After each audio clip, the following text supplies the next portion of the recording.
Good evening, everyone. Thank you so very much for joining us this evening for the Institute for Pastoral Community Engagement. A great program this evening with a great panel of participants. We are so excited to come to you this evening. It is Thursday, February 24, and we just could not resist bringing this program to you live on this evening. Our topic for this today is Seventh-day Adventist pastoral community engagement to help recover from political race baiting. This program is a conversation among diverse Seventh-day Adventist clergy to explore the obvious and subtle consequences of wanton political race baiting over the last 4 to 6 years, shamelessly thrust upon us by the immediate past occupant of the highest office in our country. Now, granted, this issue of political race baiting is not new.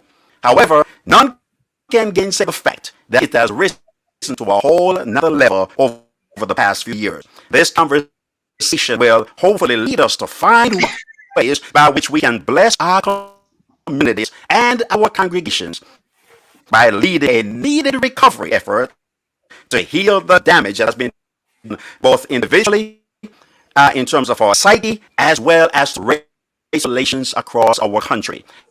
With us this evening is Dr. Daniel Honore, President of the Northeastern Conference of Seventh-day Adventists. Dr.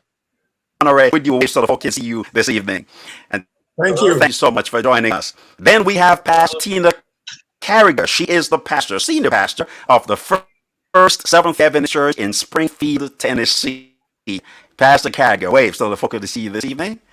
Thank you so very much. Then we have Pastor Evan Willis. He is senior pastor of the Northeast Seventh-day Adventist Church in Charlotte, North Carolina. Pastor Willis, thank you so much for joining us this evening. And of course, we have Pastor Gio Marion. Pastor Marion is coming to us from the Texas area, where he recently served the Texas Conference of Seventh-day Adventists, and he's in transition. I'm so grateful that you could join us here this evening, Pastor Gio. Well, it'll be right back, everybody. Don't go anywhere. As right now, we're gonna bless you opening song for our program this. I present to you the awesome Aeolians Choir from Oakwood Adventist University in Huntsville, Alabama. Listen to this. They bless us with a rendition of Lift Every Voice and Sing.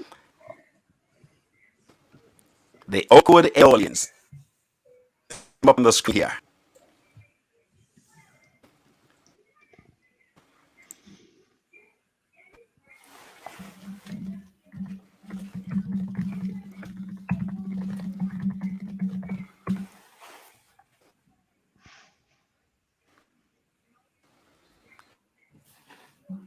Okay, trying to the audience to come up on the screen. Give us a second here. All right, there we go. They're jumping in now. The audience. Yeah, we seem to have some issues with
Okay, we are going to forego that song because we're having a lot of issues with buffering and so forth.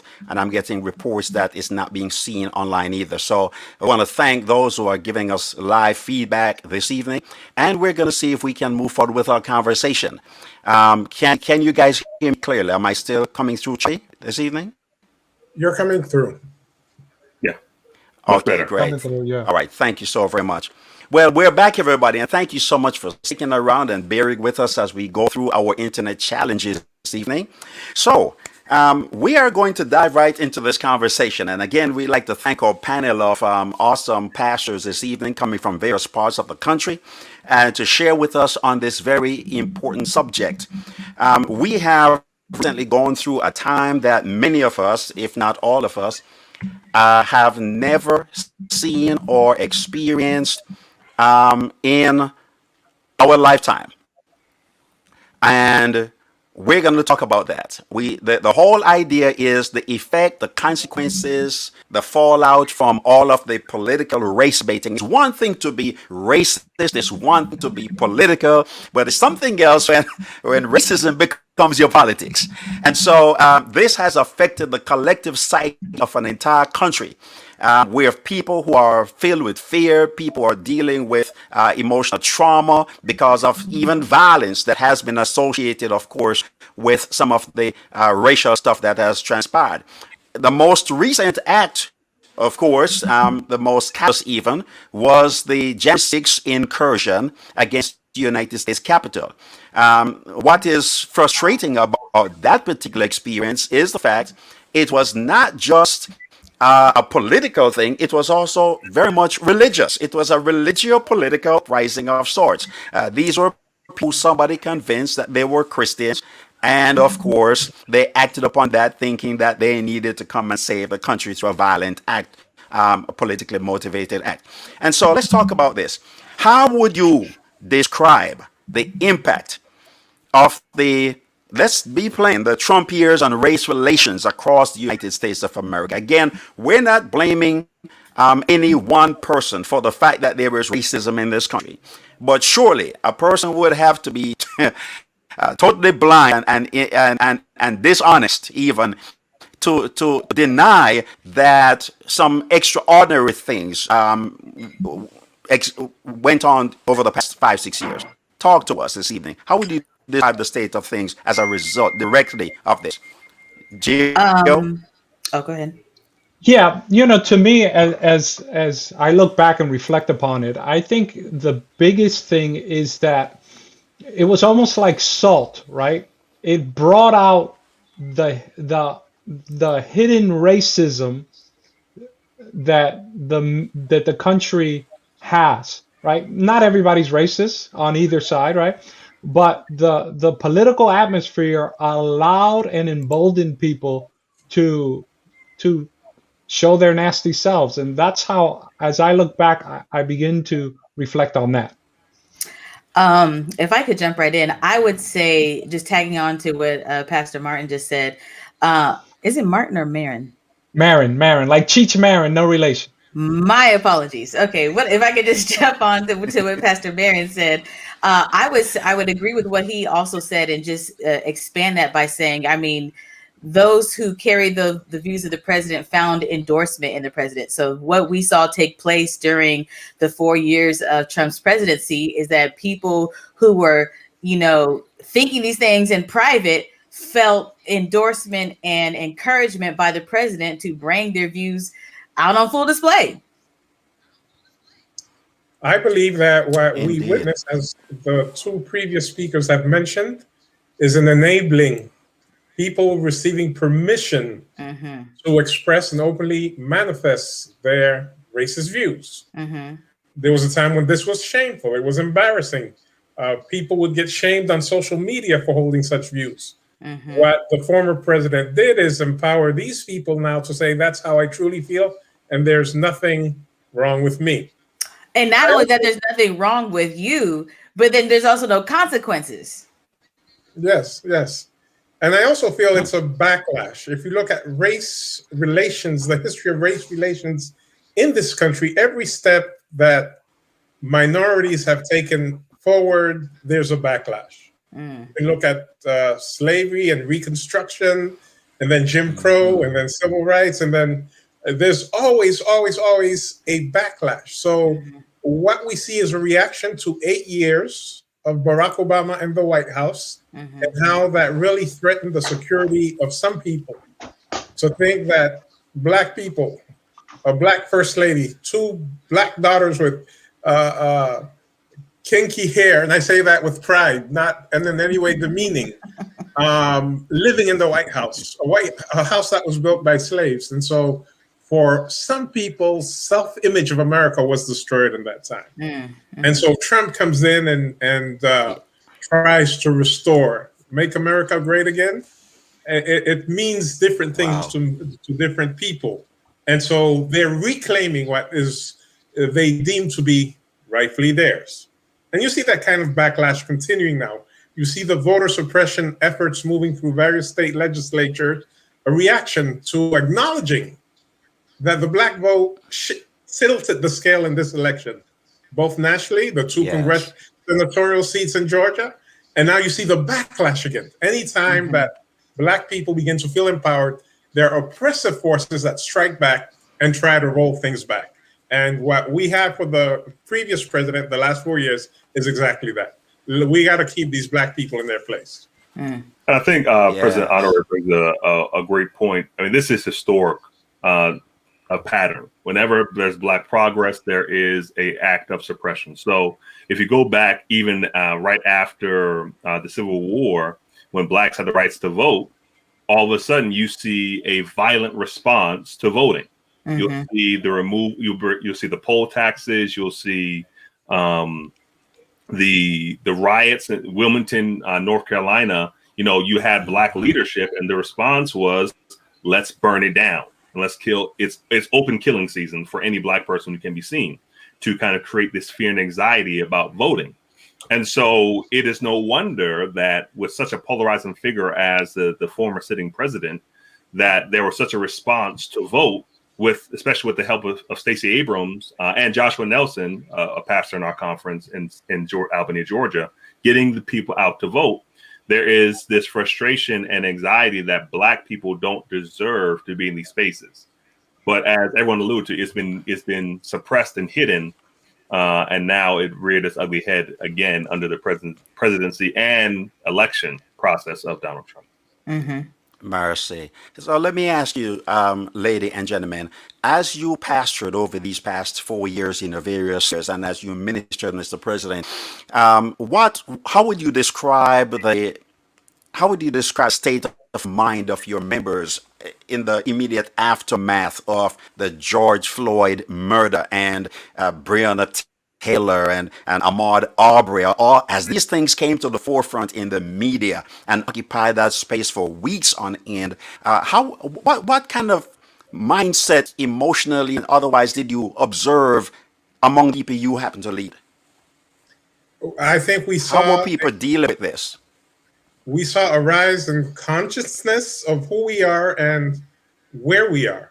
And I think there has been regret, there has been remorse in the Black community that Trump did not have to happen. It happened because so many people were just negligent, so many people were nonchalant and cavalier about voting. And the margin that he won, Michigan, Pennsylvania, and Wisconsin, was something that could have easily been overwhelmed if people had shown any kind of interest. And so we've paid a heavy price. There have been heavy consequences, both in the curtailing of civil rights. Those 3 justices that have gone to the Supreme Court are going to have an impact for decades. But that has served to arouse the consciousness, and you see an awareness that says now we have to be active. And if you look at where this election was won, It was in the black precincts of Milwaukee, of Detroit, of Philadelphia, of Pittsburgh, of Atlanta, of Macon, of these black cities that tilted the balance. And I don't think we will ever fall asleep again because the consequences are too dire and the price is too high. So there is an awareness that we have to be engaged. Indeed. So I think one thing I saw in my congregation was they really want to escape this. Honestly, I got pushback from some of my members for becoming too political or too in their minds radicalized. Yes. So some people were looking to go to church to escape so they can focus on Jesus and the second coming. And there was a lot of complaints about this young pastor not preaching about Jesus coming again and the signs of the time. So that was what I saw in my congregation. But I also want to throw a little caveat in there. I was blessed with the honor of insulting myself by preaching at a state conference congregation during this time. And they asked me to speak on the issue of social justice. I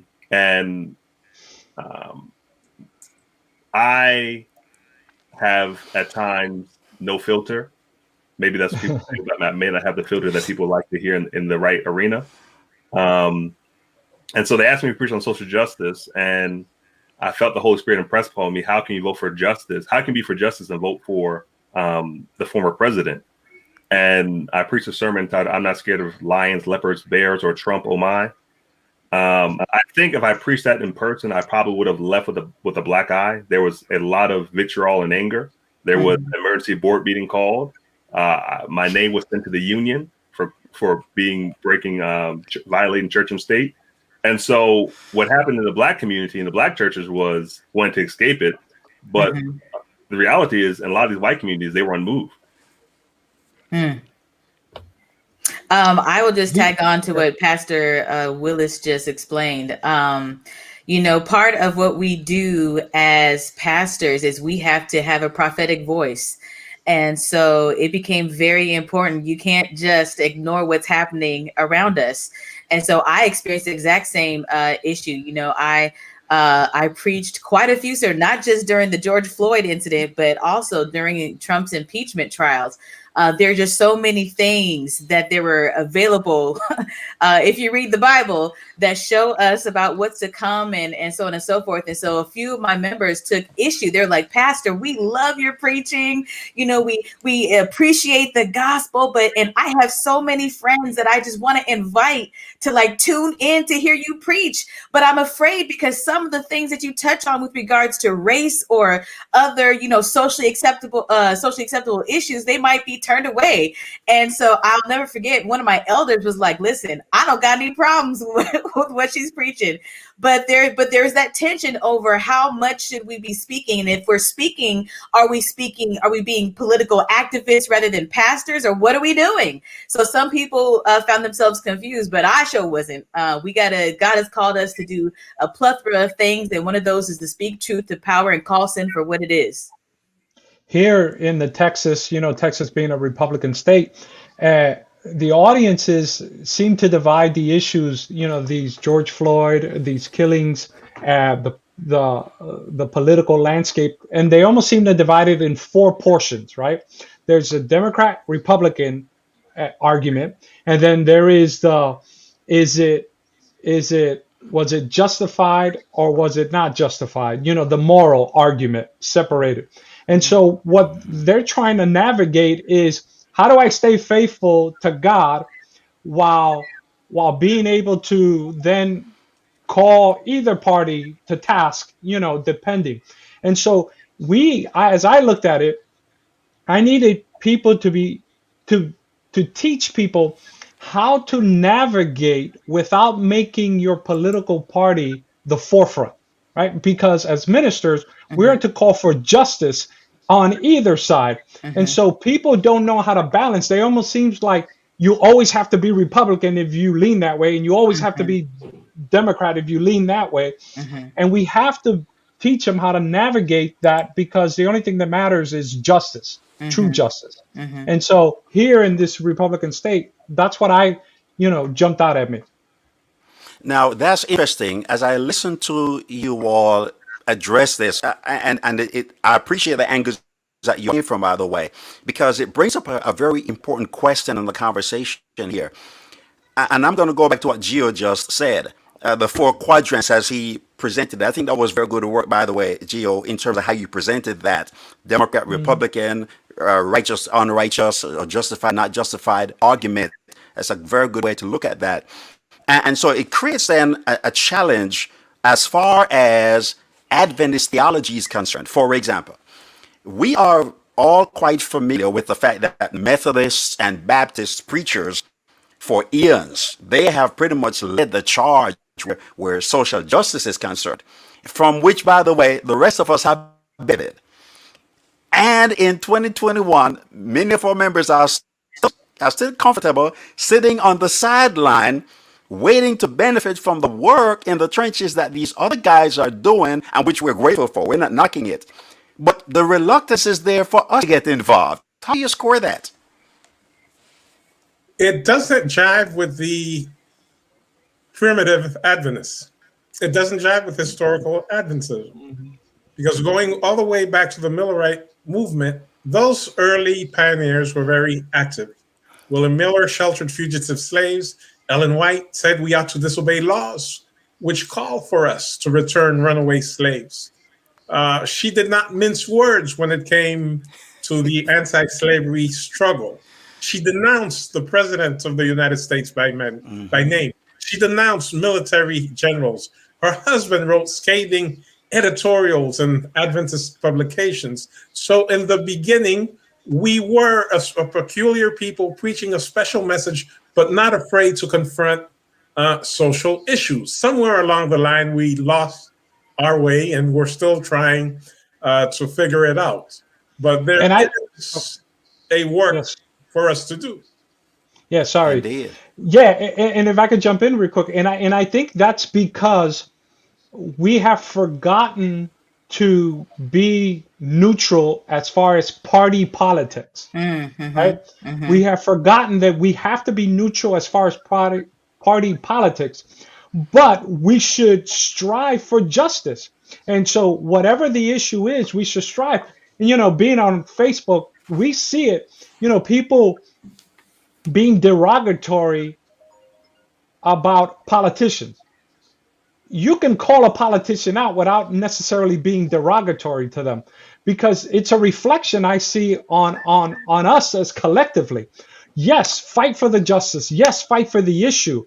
But let's not, what was the phrase, right? When they go low, we go high, right? Let's not stoop down to their level. Let's lift everybody up while calling them out. Paul, told that guy in Acts, you child and apostle of the devil, how long are you going to cease perverting the gospel? So it's not that you can't call, but it's situations. And let's not be, political homers, right? And I think the best way to illustrate what you're saying is to say that you don't have to be a Democrat or a Republican to know that kneeling on a person's neck for 9 minutes is wrong. That's right. Amen. So it's not a political issue. It's a human rights issue. And human decency should be owned by any political party. And there are things that Democrats do that we have to denounce. There are things that Republicans do that we have to denounce. We have to align with the biblical principles of justice. So it's not a political party issue. And I like that point you brought out, right? Let me jump back real quick. Is that what I have to help members navigate is, okay, you can see that kneeling on George Floyd is wrong, but the majority of Democrats are supporting that. And they almost see it as a betrayal that they're Republicans to support that. And I have to remind them, that's not a political issue. That's a human decency issue. And we have to stand united. And navigating that is what I see is the biggest problem in this area. And in the midst of that, when those of us who are Adventist preachers, there's a particular group that many of us are a part of, for example, and when we decry what that police officer did to George Floyd in broad daylight in the middle of the street on camera, then we get attacked for being political because we are decrying the murder of a man in the street. So it goes to show that the word politics is very funny these days. Even stuff that has nothing to do with politics is labeled as politics so that we don't want to have to deal with it because somebody labels it as political. Well, I think I see things in a way where when they say that's political, it's dog whistling. That is a way of trying to signal something. That's their way of trying to shut you up. I mean, and members do this in a thousand ways. If you catch someone doing something wrong, if you confront them on it, the first thing they're gonna do is say, "Why are you judging me?" Or they'll say, "What about so and so?" They're trying to find ways to skirt and shape and get out of whatever is being said to them in that moment. And so, when I was in seminary or just dealing with other Adventists, sometimes they say, we're not a political church. That's a lie, because we see with church and state, religious liberty all the time. That's a political issue. But for me, what we're really saying is don't talk about race. To me, that's really what it boils down to. Mm-hmm. And these conversations don't talk about race. Mm-hmm. It's not really about politics, because if you talk about, we should make sure this person doesn't have to work on Sabbath, you get a whole bunch of people behind it. Mm-hmm. But the issue is we're talking about issues that don't affect a sector of our church constituency, and a sector that at times, based upon white supremacy in America, feels that that's not their issue in the first place. So, why are we even talking or dealing with this? Go ahead. Oh, go ahead. I was going to say that along the lines of what Pastor Willis just said, I think that some of the other pushback is, okay, it's happening out there, but we don't want to deal with it in-house. We don't want to have to deal with all the racial division in-house. So don't talk about it here, because yes, we know that we're sinners and we ain't perfect, but that's their issue. That's not our issue. And if you bring it in-house, then that means we got to face it. Yeah. And, I like memes because sometimes they hold special truths. And, it goes around, the old adage, we're not to talk about religion and politics. Mm-hmm. Well, that's been a great disservice, right? Because now we don't know how to talk about it when we need to, mm-hmm. right? And then it goes the same for race and sex, right? And then you have all these sexual scandals, Ravi Zacharias, Samuel Pippin, and it's because we don't look each other in the eye and mm-hmm. have these uncomfortable conversations that we don't seem to progress. Mm-hmm. It's like sweep it under the rug until the next big thing. Then we talk about it, and then we sweep it under the rug. We need to be able to address this. How has your ministry changed, if any, because of the last several years, in terms of we have had to confront in society as well as in our congregations the way people are feeling? Because a lot of people feel afraid, they feel frustrated about the whole atmosphere of the country. This racial divide has gotten wider. There are people who are emotionally traumatized. I mean, think about it. They had almost all of the National Guard in the United States on the steps of the Capitol last summer when folk were protesting the murder of George Floyd. And there were no National Guard in D.C. on January 6th. So how has this shaped your ministry, your view and practice of ministry based upon what you've seen go on for the last few years? I'll just be frank and say, especially with the attack, first of all, I'll answer it in a couple of ways. One, I think that the 4 years under Trump, depending on who you talk to, really frustrated a lot of people. And it really traumatized children because they're trying to formulate their views on, society and whether I'm safe or not safe. And so to see things take place in protest and injustices take place towards people that look just like them, they're concerned and afraid and trying to wrap their minds around the type of country that they are going to grow up in. But with regards to the Capitol riots, man, I was hot. I was upset. I was so furious because of the love of the hypocrisy of it all. There's no way in the world that a group of Black people would have been able to do even a fraction of what took place in DC. Not a fraction. We get killed for reaching for cell phones. They broke through all kinds of barriers, walked into the Capitol, and nothing happened. And so the hypocrisy. So I found myself challenged.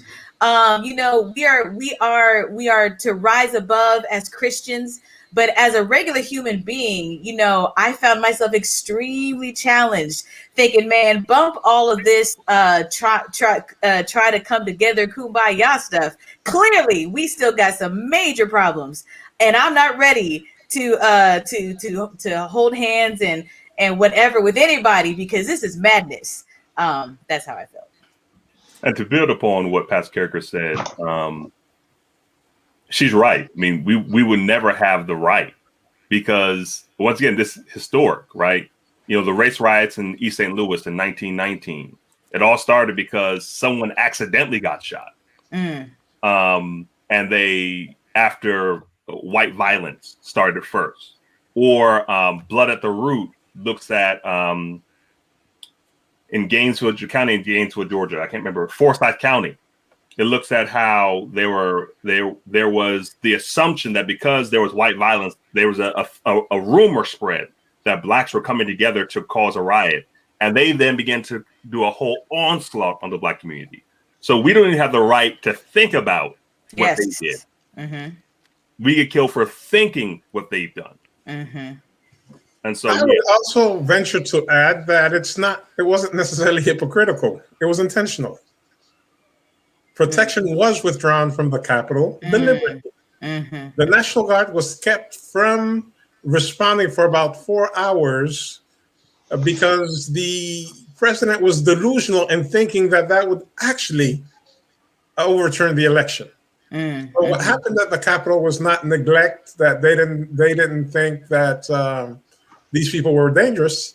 It was intentional. It was meant to disrupt and be as disruptive as possible to prevent the certification of the election. And then as to how we cope with such situations, we have to constantly remind ourselves that we hold our own destiny in our hands. We hold our key. No one can make me feel inferior about myself if I don't choose to feel inferior about myself. So no matter what happens, we have to have our own self-dignity and self-worth to understand that nothing the adversary, the racist, the nationalist, the supremacist does can denigrate who I am unless I give them permission to make me feel inferior. Have you seen, or do you intend for your ministry to be repackaged, or have you done it already, given the fact that no one right now can be delusional about the state of the country as it regards the racial divide? Has your ministry taken on any different kind of direction as a result, in terms of, I'm going to focus on social justice more, or I'm just going to remain neutral, or I'm just going to keep on doing what I was doing before? How has that affected your ministry?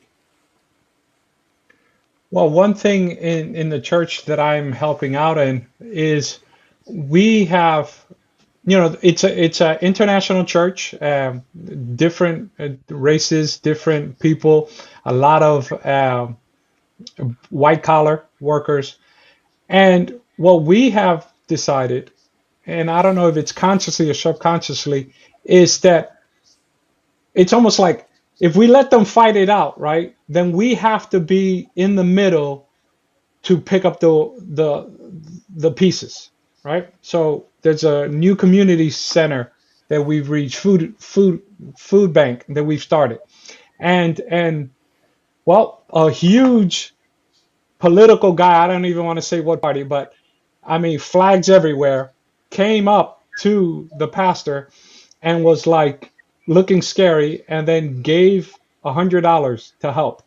Now, we would have never thought this guy, let's just put it this way, he looks like he could have been at the Capitol riot. but it shows that when we help others, we'd be surprised who might join us, as opposed to if we go to fight, well, somebody else may join us. So let's focus on helping both sides of the aisle, right? Point them to Christ. And so that's been our focus. I thought, just to tack on to what the pastor just said, My church has done the same thing. We really ramped up our food giveaway ministry, our outreach ministry. And even though we are a Black church, most of the people who came through looking for assistance were people who did not look like us. And so, therefore we, putting all that stuff aside, as Elder Honorary was talking about before, we just had to serve the people and not worry about all this other nonsense. And the same thing happened with us. One of the people that we actually ended up serving on last month, they wrote us a check to go towards blessing somebody else. Now, obviously, we're not giving food away to get something in return. We're doing that because the need is so great. This pandemic has affected everybody, even though, the folks caught up in the Capitol nonsense, even though they believe wholeheartedly that is their guy, at the end of the day, they are suffering too.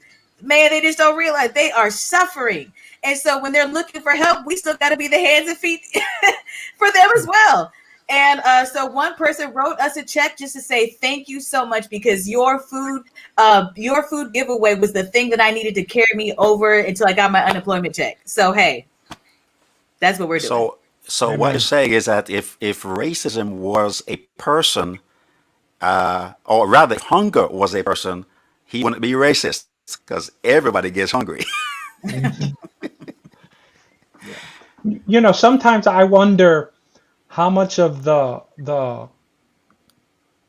well, we're told, right, in the spirit of prophecy that racism is going to rise more, right, as we continue towards the last days.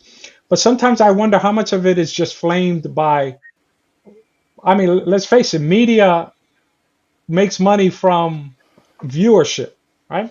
Because when I live here in Houston, a very diverse city, and, you just don't, between the churches and people I meet on the street and stuff, you just don't feel that vitriol that is expressed, right, when somebody's putting a hot mic in somebody in the middle of a protest. Know what I mean? And so it's real, but I wonder sometimes how much is played up in the media that it seeks to divide us. Not saying it's not real, but I think the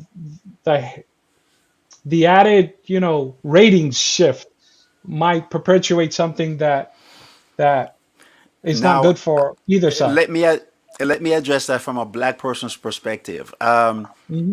Let me put it this way: Black folk are glad for the media of today. Because what's going on now, this ain't just started. This has been the experience of Black folk. And Black folk have been wondering, where's the media? Why are they talking? Look, Ahmaud Arbery's case almost got away from us right here in Georgia where I am, because there was a concerted effort to not prosecute that case and to cover up the people who did that dastardly deed against this young man.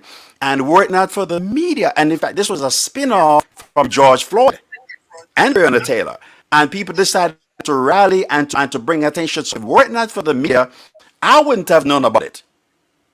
To be honest with you, I would not have known about Ahmaud. And so us Black folk, we're glad for the media, because for far too long, these things have been treated as though they were not really as bad as we said they were.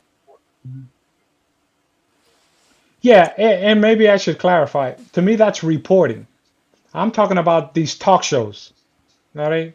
Now, obviously, Will Smith said things aren't changing; they're just being recorded. You know what I mean? Where now we see it happening, and having grown up in the Bronx in the 70s and 80s, brother, I know it happens. But having them exposed really adds a new dimension. The civil rights movement in this country took off when people could sit at home in their living rooms watching the attack dogs, watching the fire hoses, seeing the axe handles and the billy clubs attacking little old ladies, and said, wait a minute, that's not what we're about. And the more recent example that we can conjure up is what happened at the border a couple of years ago with little children being separated from their parents and put in cages.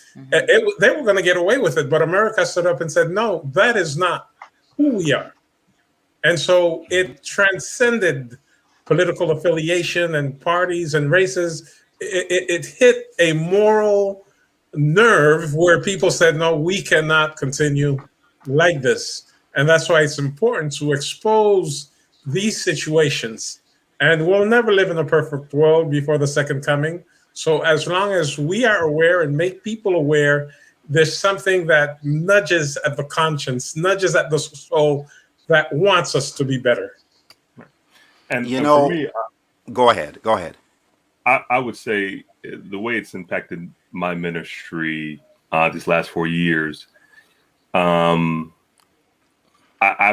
felt a need to invest more in Black institutions, particularly regional conferences, our schools, and things of that nature. Because for me, I won't say the least of my worries, but police brutality is only one fruit of a deeper root. Like, we're talking about structural racism. And so for me, it's really not about the personal one-on-one interactions. I know how to get along in certain spaces just by smiling and nodding my head. There's a book written by Michael Emerson and I believe Christian Smith called Divided by Faith that looked at white evangelicals' perspectives about race and racism. And the issue is we're looking at this from a lens of interpersonal relationships. It's not really about interpersonal relationships. It's about structures. And we can get along as long as I say, yes, sir, no, sir, as long as I come and preach and say what you want me to say. And so for me, there's a deeper need. I'm raising 4 boys and they are candidates to be shot and killed as they get older. And so for me, it's much less about the personal, interpersonal, and more about the structural, and thus creating a need for me to put together, invest in a system that builds them up as opposed to one that makes them feel there's something wrong with, as Dr. Honore pointed to, or President Honore pointed to, the kinky hair.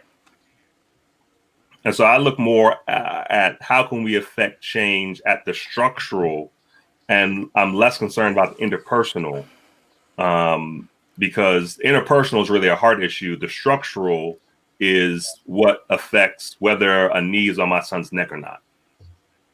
Okay, let's as our segue to go to our next set of considerations here, which is from the ministry perspective now, and into structural that is also obviously going to include legislative stuff because things happen because things get voted. For example, Honorary mentioned at the beginning of the program that they've got like 16 states right now, including the state of Georgia, that since the election advanced. In fact, Georgia voted today. The Senate voted today.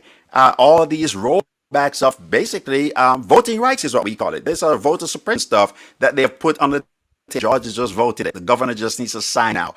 That's where we are in February 2021, 1 month after the new president is sworn in. All right, that's the kind of fervency. In the meanwhile, we can't get the vaccine out that we've been struggling with for months. We could pass this law in a matter of days. So deal with the structure. Dr. Honore, I should also mention to our viewers and to our panel that you are also an attorney, so you can help us with some of this other stuff we're about to delve into now, because it goes back to dealing with the structural issues that help to shore up and to reinforce this nagging problem, which, as you rightly said, a heart issue foundationally, but then it manifests itself through structures to augment the wickedness of man's hearts. So structure means politics, because somebody has to vote laws. That means people have to vote for those who are going to make laws. And that means that, so where does that leave us and our church members? Do we stay on the sidelines? Do we get involved? Do we have to turn the votes up in and to push back against voter suppression? How do we change a system structurally that we need to give to solve these problems? It has to be by engagement. And we look at our own faith traditions from Christianity to Adventism. Jesus overturning money changers' table is a structural issue that he is challenging and overturning. Ellen White telling people, go to vote, even if you have to vote on Sabbath. Go That's vote right. for temperance. And so we have to engage for what is good for our people. And we could enumerate the social issues. You mentioned voter suppression. We're looking at a system of mass incarceration, which is the new Jim Crow, where Black boys are being fed as fodder to a system, for-profit system and for-profit prisons. We have to wake up to these realities and address them and change them and educate our people. It can't be a pie in the sky religion 100% of the time. Yes, I look forward to the kingdom of Christ, who will establish an everlasting kingdom of justice and peace. But we have to work for a better life for our children in this world as long as we are here. And that happens by challenging systemic racism. And even today, I heard some high-ranking people denying the existence of systemic racism. It's like, I didn't do anything. I wasn't a slave owner. Not realizing the impact that everyday decisions have on our communities. The fact that minority communities are not having access to the COVID vaccine. The mortality rate for minorities in this country, Blacks and Hispanics and other immigrant groups, is disproportionately on our communities.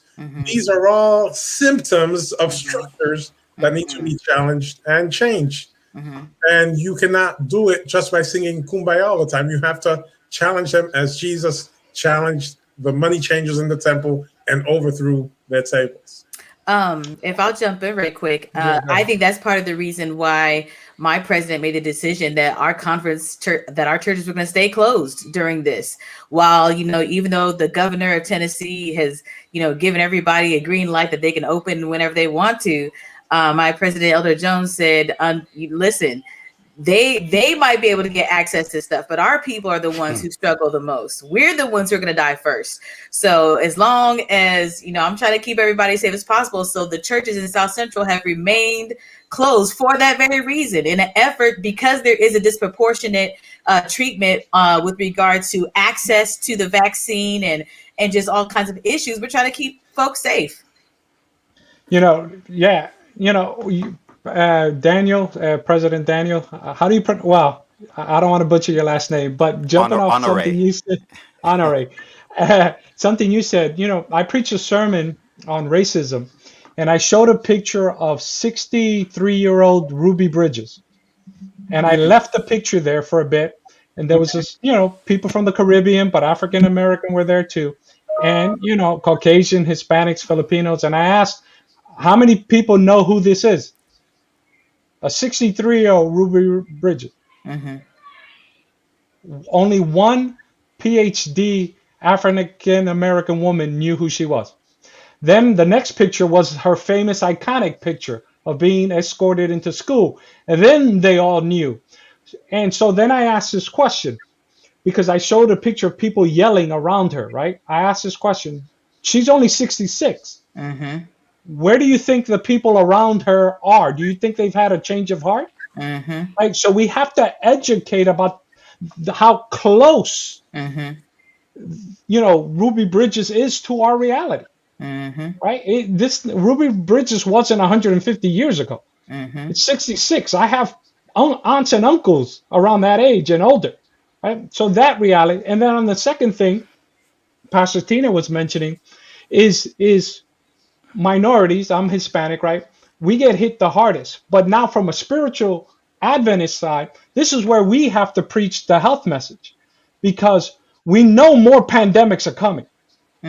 We know that, spiritually speaking. And so we have to educate also how to prevent our deaths, because Hispanics and African Americans have been hit the hardest, and we're the ones to get hit. Not get the vaccine as quick. So from those two aspects, we have to educate to be not only intellectually involved, but also on the ground involved. Yeah. Indeed. I would say that there are a lot of people who just like to make people angry, right? All they do is rant about what they don't like. There has to be, from a relationship perspective, relationships formed by Adventist ministers with politicians in the city. You should know your councilman or woman. You should know your mayor. You should meet with them. But I also think it's important that as churches, we come together and meet. Because one thing I've learned, and I learned this because before I got to Northeast, I pastored 2 small congregations outside of Charlotte in Rock Hill and Page in South Carolina. Adventism is bigger than where I am located. And so I worked hard to work with other pastors in that same area so we could talk about those things, because in essence, we are a body, a body that can move, make decisions, and have a sphere of influence. Mm-hmm. And so it's important that, one, we build relationships outside of the structures of Adventism, build relationships within inter-congregational relationships, but also provide opportunities for proper education, because there are a lot of people who are ill-informed about these issues. So as Pastor Marin pointed out, it is important that we teach the health message, but I think it's very important that we not just teach what you eat, but also discuss the structural impediments that cause us to eat what we eat. My church is in the midst of a food desert. And so for me to say, hey guys, let's have more salads at dinner, let's eat more of this, let's go more here. They can say that's all well and good, but where am I supposed to get access to this? I also have a large homeless population up the street from my church. And they're in survival mode. They're just trying to survive. They are eating ramen noodles, they're eating Doritos. That's their lunch, breakfast, and dinner. And so we have to do more than just advise and instruct. Like we have to. I was talking with someone today, and Pastor Joshua Nelson did this where he was in Albany, Georgia. He did a community garden in his congregation. So community gardens, but also coalitions with other congregations right in our neighborhood that aren't Adventists, trying to do something to help these people, because it's easy to talk with them about what they need, but it's hard to come beside them and see how we can best help them get what they need. On that point, I'm going to announce that coming up in a few weeks, IPCE will be doing a program on the powerful benefits of creating a community resource center at church, which is Adventist Community Services on steroids. And we're going to teach people how to do that, and to show just from our 3-year experience doing it, the powerful impact that we're making on our community here in Douglasville, Georgia, and the community's response to us. Just this past Monday, Pastor Tina, this week, I'm on the phone with Darlene, our executive director, whom I introduced you to, and we're on the phone, and she screamed, she said, Pastor, guess what? I just got an email. Georgia Power and United Way, they just gave us a grant that we did not apply for $5,000. Because of somebody nominated us because of what we do. So these are the kind of things that can happen, and we're going to share with folk how that happens. Yes, we have a community garden as well. We're working with the jail with regard to and with community supervision on the recidivism issue here in Georgia. We are at our church the first non-governmental agency to be designated a station of hope to address and to work with those who are returning citizens. And so there are just so many ways. Teaching entrepreneurship is another way we can start to empower our people locally. And we're talking about, we have individuals and even companies out in our communities who are pulling out the reins for opportunities to come and share their expertise. We don't even have to try to think about how we're going to do this, how we're going to teach that. We don't have anybody who knows this. People out there who know this stuff, because they're looking for networking opportunities, and they do this stuff for free. So there's so many things that we can do to begin the process or to continue, because others have been doing it, to contribute to the process of delivering people from the systems that hold them fast. Now, as it relates to this this recovery from political race baiting, Gio, you mentioned earlier that Michelle Obama said, when they go low, you go high, we go high. And for me, that's a very comprehensive and impactful statement, because that going high has a lot to do with empowering people, has a lot to do with equipping people, has a lot to do with motivating people. And the way to beat this stuff we are just gonna have to make up our minds, especially as minority people, that we're gonna pull each other forward. We're gonna pull each other because, to be honest, there's so much that we can do to fight this stuff. But America was what we're dealing with is not an accident. America was designed this way. We're not going to dismantle this in its totality. It was designed this way. And so what can we do? Let's determine to do everything that we can do in collaboration with others. Adventists, non-Adventists, it is appropriate to collaborate with so that we can pull each other forward. Yeah, I look at it sometimes also going back, to, the media comment I made is we need to, as minorities, be more proactive because the news only shows us when there are riots, right? Let's be proactive in our own communities. Put videos out of the things you're doing in your church and my church, and like Pastor Willis said, let's form a relationship with our government officials locally. Yes. It starts at the grassroots. And the last thing I'll mention real quick is that, we've been told that if you have a desire to run for political office, and that's what God has put in your heart, then let's go for it, right? Why not just influence politicians? Let's be politicians if the Lord has made that calling in your life, and let's support them. And so that's another way to go about it. Ladies and gentlemen, thank you so very much. This has been a most productive conversation this evening. We trust that our viewers have gleaned some inspiration as to some things that they can do that they might not have considered before. And I think the crux of this is don't try to be a lone ranger in this. Find a partner. Find somebody who is doing it or somebody else who is interested in doing it. Collaborate.